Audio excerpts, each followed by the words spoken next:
and welcome to Most Clicked, where we break down the most popular digital marketing stories in higher ed.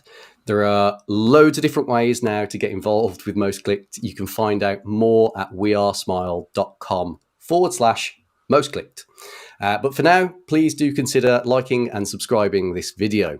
So I'm your host, Nathan from Smile. Smile's a leading digital agency for the higher education sector. As always, I'm joined by my good friends, Matt from Smile and Kyle, not from Smile. So we're going to break down the top stories from the Education Marketer newsletter, courtesy of Kyle. Kyle, why don't you tell us who is the winner for this week, please?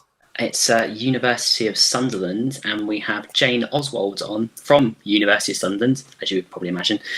She's the head of marketing to talk about the top story this week. Hi, Jane. You all right? Hello. Cool. I like the fact that we're already being described as a winner. That'll do me for a starter.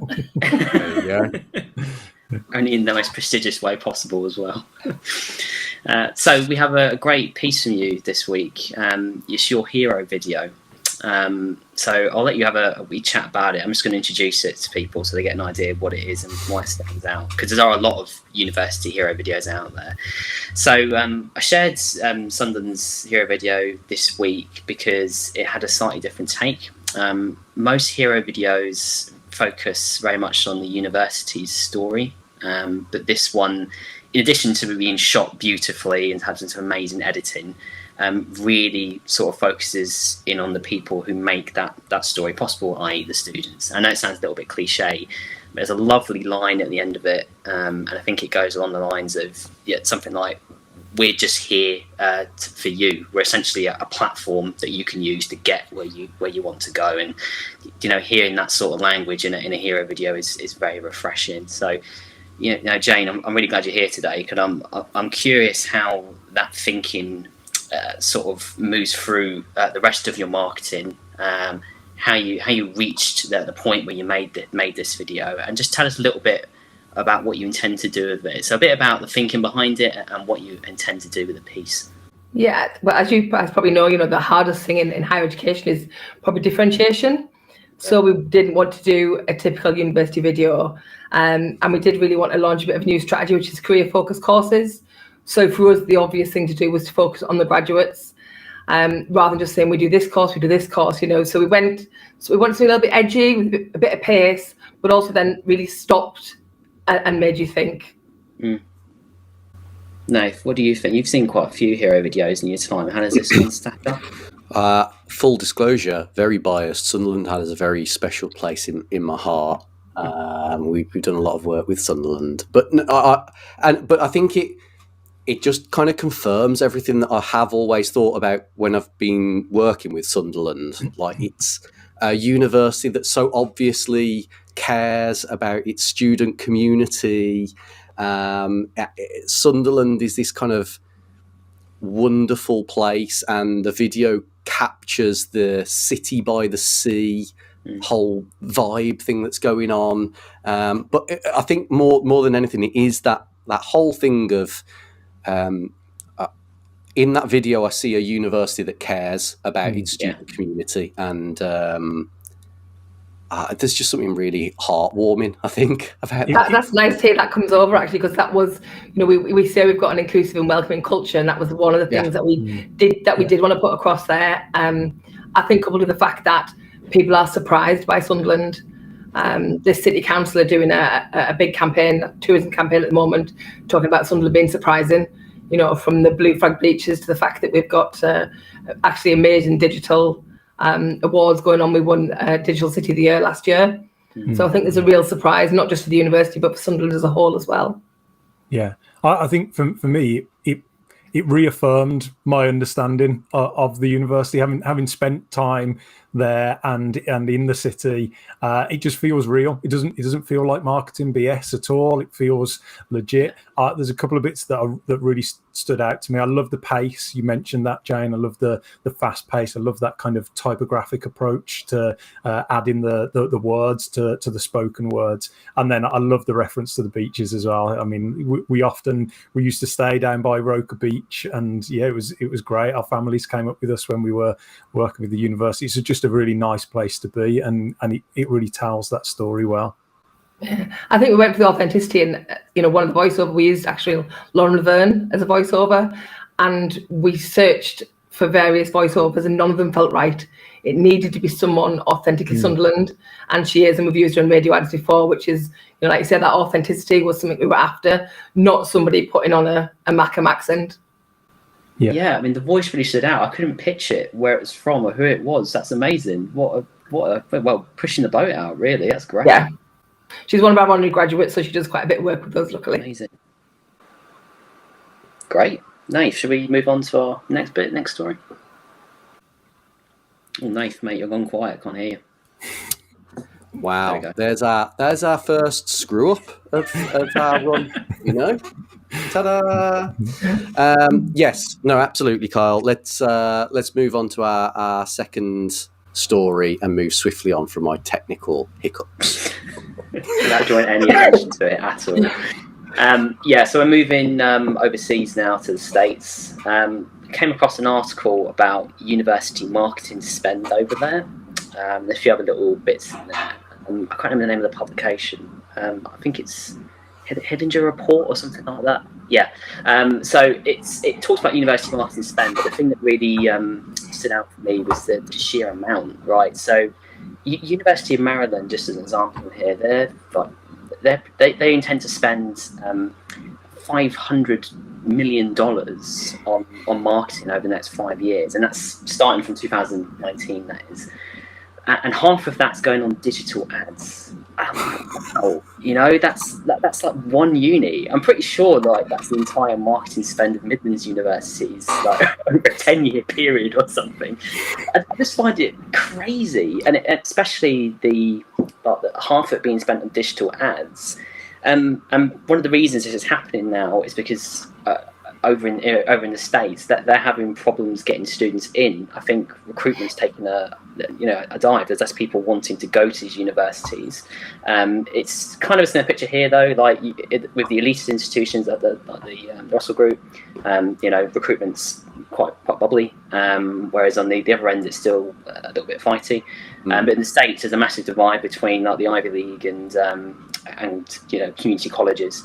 But just that sort of marketing spend is just crazy, and especially on digital ads, especially the time of the cookie and all that sort of thing. And I don't know, I just feel that that's a lot of money to be spending on a format of advertising, a format of marketing that just is probably not on the way out, but just having problems with privacy and all that. It doesn't make sense to me. I think, though, I don't think we're going to be spending, what did you say, 500 million? $500 million. Jesus Christ! I mean, I don't think we'll see that over here in the UK. Putting it out there, but you know what? At Smile, we obviously tender on a lot of work, and we keep our eye on tender portals and stuff. And I will say the budgets have been going up and up and up and up and up over the years. There's some, I always post them on our internal Slack and be like, oh my gosh, look how big this one's gone, and they just seem to keep getting bigger and bigger and bigger, and not 500 million bigger, but they're getting there. And I think as well, we spoke last time about the baby boom and stuff like that. Yeah. And I think once somebody described university marketing as, when the caps had all been lifted and stuff, as like tanks on lawns. Right. And I think that we'll start to see more competitiveness again in the university landscape. And I think with that will come larger budgets and all that sort of stuff. So I don't think it's going to be restricted to US, personally. You'd like to think that if they're doing 50% of it on digital, that it's going to be measured. I'd like to think so. If they're going to have to give some kind of return on investment, but that's going to be one hell of a return on investment.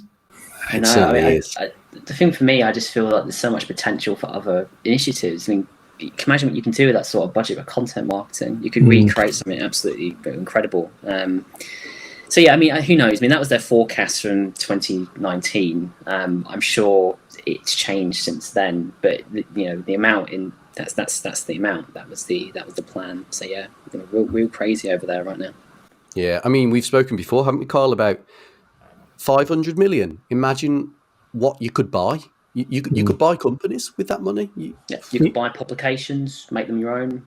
What brought it into context for me was the price per head that they spend to enroll students. So it's something like $430 to $630 per year per student to enroll a new student. So imagine that times however many students you've got.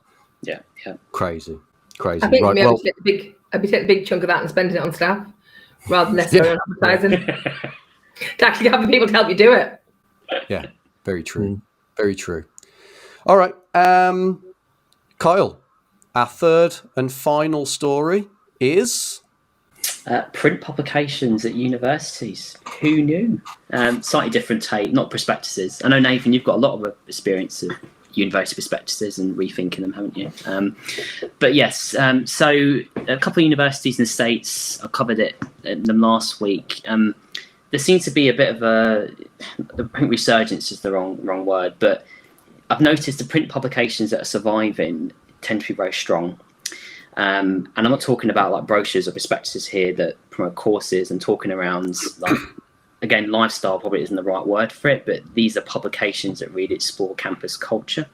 So the one I've shared in the newsletter was from Wesleyan University. And essentially this is like a real lean back experience that gives you a window into that campus culture and the academics, the students, the faculty, and the happenings on campus. This is an alumni magazine specifically, so its focus is fundraising and building a relationship with its donors. But I've started to see things like this targeted at different points in student journey, so applicants, for example.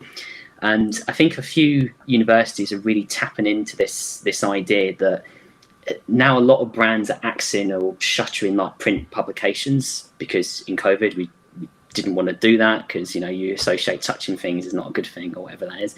They're shutting them down and in favour of digital alternatives, but that actually leaves more space for people to win that sort of format, because there's less competition. So there's less high quality print publications. So the ones that are there really do stand out. And I don't know. I think if you shutter these publications, you just immediately cast it off and move into digital. You're really missing out, because for me, digital is all about getting something done. You're leaning forward. You want to complete a task, whereas print, that's about leaning back and taking it in, letting things wash over you and exploring something, which is really about what defines the university's campus culture and getting a sense of what it is. So I think there's a real avenue for print. So if people are thinking to shut these things down, my thinking is you should probably reconsider and lean properly into it, but maybe in a more niche publication targeted at a certain point in the journey. Nath, you've probably got some thoughts on this, because you've been doing a lot of work around rethinking the perspectives. Well, I mean, it's not going to come as a surprise for, person that runs digital agency says that digital is better than print. I know, actually, that's not really my take. I think it's about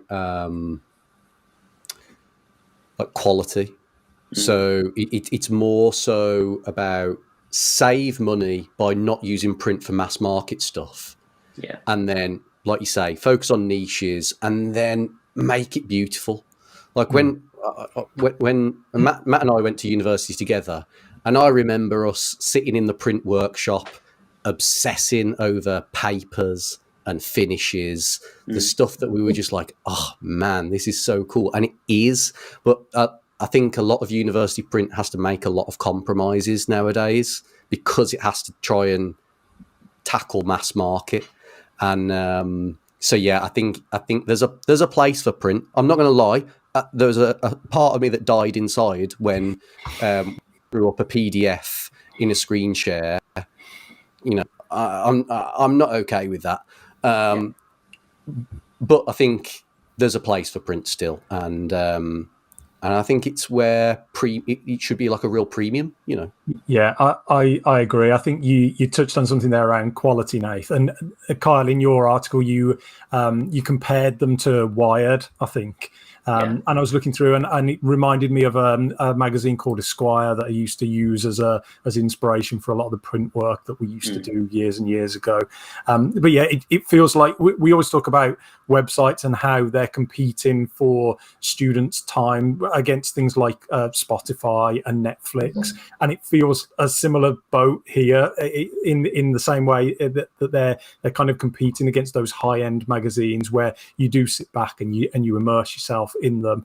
And the editorial style, particularly the second example, I think it was Rise magazine, some really beautiful layouts in there, really nicely done.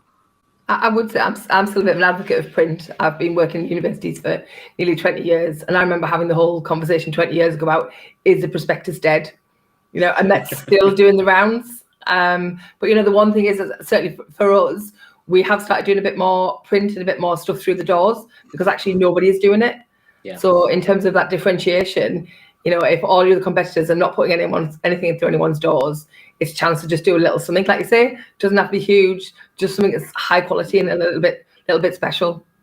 Yeah. Everyone just wants to feel special, right? So if you can do that, regardless of medium, it's win-win. It's win-win. Well, that's probably about all we've got time for today. Jane, before we do wrap up, if people wanted to reach out and speak to you about your hero video, what's the best way that people can contact you? Probably LinkedIn. So it's Jane Oswald and University of Sunderland. So yeah, happy to chat with anyone. No problems at all. Fantastic. Thank you so much again for joining us today. Thank you very much, guys. Appreciate the opportunity. And if you have enjoyed today's episode, please do consider subscribing on YouTube or following us on LinkedIn, and then you'll get all of our updates about future episodes too. Every episode is now available as a podcast as well. You can subscribe on your choice of podcast app, including Spotify and Apple Podcasts. All of the details, as I've mentioned, are available over at wearesmile.com/most clicked. Thanks for watching, and see you next time.